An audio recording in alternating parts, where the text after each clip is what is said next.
কি হয়? মা যদি হও রাজি, বড় হলে আমি হব তাদের মাঝে।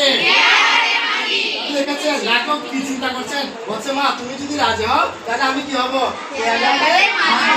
আর ক্রিয়াঘাটের মাঝে হয়ে আমি সব কিছু দেখবো। আমি এপারও দেখবো, ওপারেও দেখবো, আর নদী বা সমুদ্রের সবকিছু আমি দেখবো।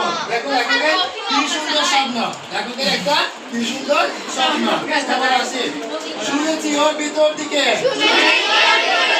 আছে জলার মতো। বলছে আমি শুনেছি ওইখানের ভেতর দিয়ে কিসের মতো আছে? জলার মতো আছে। আর জলা মিন্স কি? জলে নিমগ্ন থাকা। জলে কি থাকা?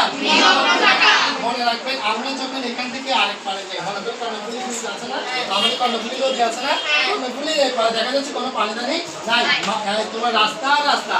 আর উপরে যখন যাই দেখা যাচ্ছে যে এখানে যে মাঠগুলো আছে